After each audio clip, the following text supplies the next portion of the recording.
কোথায় সব বন্ধুগণ, আমি আকাশ আর তোমরা জানো আমরা এখন পন্ডিচেরি এসেছি। ফাইনালি আমরা পন্ডিচেরি পৌঁছে গেছি আর এখন হোটেলের দিকে যাচ্ছি। তো চলো তোমাদেরকে হোটেলটা দেখিয়ে দিই, হোটেলটা কেমন আর রেলওয়ে স্টেশন থেকে কতটা দূরে রয়েছে।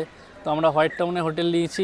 এই হচ্ছে স্টেশন আর এই হচ্ছে আমাদের hotel Treebo South Avenue. Hotel name হচ্ছে ট্রিবো সাউথ অ্যাভিনিউ। পুরোটা দেখাতে পারছি না, পুরোটা আসছে না, বাট হোটেলের সামনে লুকিংটা ওল্ড হেরিটেজ, কিন্তু বেশ ভালো ভিতরটা।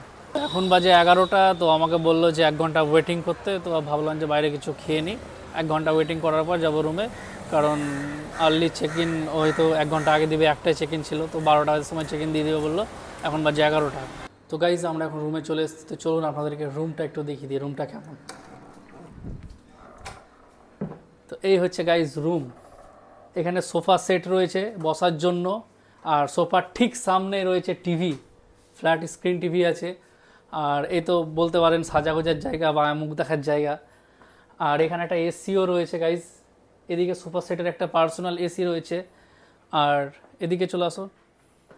আর গাইজ এখানে হচ্ছে কমপ্লিমেন্টারি টি কফি কিট আর 2 লিটার জলের বোতল কমপ্লিমেন্টারি দিয়েছে।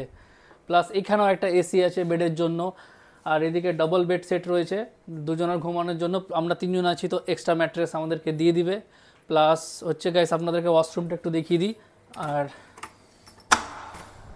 এই হচ্ছে guys washroom neat and clean রয়েছে, কোনো কথাই হবে না, সব কিছু রয়েছে। প্লাস শাওয়ার জেল টেল সব কিছু দিয়েছে। আর গাইস এই হচ্ছে একটা উইন্ডো, বলতে পারেন দেখার মতো সেরকম কিছু নেই। এই হচ্ছে গাইস রুম ট্যুর। আর আপাতত আমরা এখন রেস্ট করি, আবার দেখা হচ্ছে বিকেলে আমরা ঘুরতে বেরোবো। তো কোথায় যাচ্ছি অবশ্যই আপনাদেরকে দেখাবো, তো স্টে টিউনড।